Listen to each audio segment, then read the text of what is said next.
Selamat sore semuanya. Saya Kevin akan menemani Anda dengan berbagai topik hangat, terkini, dan aktual selama beberapa menit ke depan dalam acara Buah Hati TV. Komisi Pemberantasan Korupsi atau KPK hari ini Jumat tanggal 13 Oktober 2003 menambahkan tersangka atas kasus dugaan korupsi di Kementerian Pertanian adalah Syahrul Yassin Limpo atau SYL, Ex-Menteri Pertanian Kasdi Subagiono, Sekretaris Jenderal Kementerian Pertanian Republik Indonesia, dan Muhammad Hatta, Direktur Alat dan Mesin Pertanian Direktoral Jenderal Prasarana dan Sarana Pertanian Kementerian Pertanian Republik Indonesia. Kurun waktu kebijakan SYL untuk menunggu hingga menerima setoran tersebut berlangsung dari tahun 2020 sudah sampai 2020. SJN menginstruksikan dengan menugaskan KS dan MH melakukan penarikan sejumlah uang dari unit eselon 1 dan eselon 2 dalam bentuk penyerahan tunai, transfer rekening bank hingga pemberian dalam bentuk barang maupun jasa. Terdapat bentuk paksaan dari SYL terhadap para AS di Kementerian Pertanian diantaranya dengan dimutasi ke unit kerja lain hingga difungsionalkan status jabatan.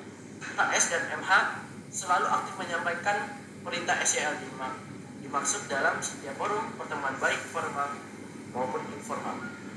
Di lingkungan Kementerian Pertanian atas arahan SYL, KS dan MH memerintahkan bawahan untuk mengumpulkan sejumlah uang di lingkup eselon 1, para direktur jenderal, kepala badan hingga sekretaris di masing-masing eselon 1 dengan bersasaran nilai yang telah ditentukan SYL dengan kisaran-kisaran mulai USD 4.000 sudah sampai USD 10.000.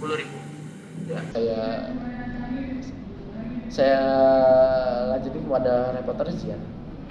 Terima kasih kepada Kevin. Saya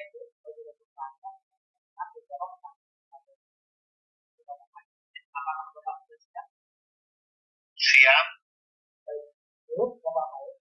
Kenapa bisa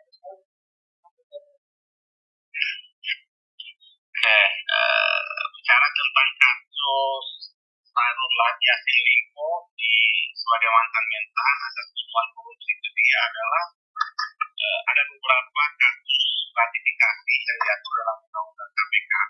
Ada penyuapan di mana dalam dia juga menerima beberapa upeti suap atau gratifikasi yang dari beberapa vendor yang berkepentingan di Kementerian Komunikasi.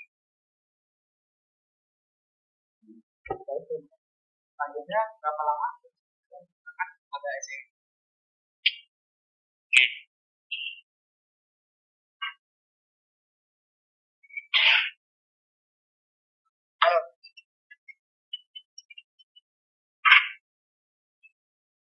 Halo, gimana? Berapa lama vonis digunakan oleh SYL? Kalau untuk vonisnya sampai hari ini kan kasusnya SYL ini bahkan belum sampai ke penuntutan, jadi dia masih dalam proses penyidikan, baru penetapan tersangka, belum sampai pada vonis dan putusan. Tapi dilihat dari pasal yang didakwakan ke dia, kalau rujukan di Undang-Undang Tipikor, dia bisa didakwa ya, bukan diputuskan, didakwa ya sampai 15 sampai 20 tahun. Tetapi kemudian vonisnya kan yang menentukan majelis hakim, karena di Indonesia nyaris sedikit sekali ya divonis maksimal pada Undang-Undang Tipikor. Jadi rata-rata dakwaannya 15 sampai 20 tahun, putusannya malah ya 5 tahun, 6 tahun. Terima kasih. Lalu terakhir, apa akibat tindakan pidana korupsi bagi bangsa dan Oke, ini poin yang paling penting. Jadi setiap korupsi itu mengakibatkan dampak terhadap bangsa dan negara. Kita pahami bersama dulu bahwa korupsi itu bukan musuh KPK, tapi musuh kita semua anak bangsa yang merasa bertanggung jawab terhadap kelangsungan bangsa ini. Jadi dampak yang paling signifikan dirasakan terhadap kasus Syahrul Yassin Limpo adalah bahwa ada keterlambatan progres pembangunan tower di mana dulunya itu diprogramkan untuk semua daerah di seluruh Indonesia bisa terjangkau jaringan internet. Seperti kita ketahui, mungkin kita di kota menganggap internet hanya murah, tapi di desa-desa sana, di luar di pinggiran-pinggiran pulau, di pedalaman-pedalaman sana, masih banyak desa-desa dan kecamatan yang tidak dijangkau internet.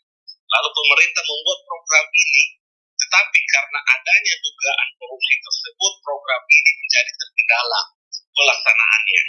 Itu dampaknya akhirnya internet tidak ada di desa, akses komunikasi terbatas, petani menjual barangnya terbatas. Jadi dampaknya sangat luar biasa terhadap.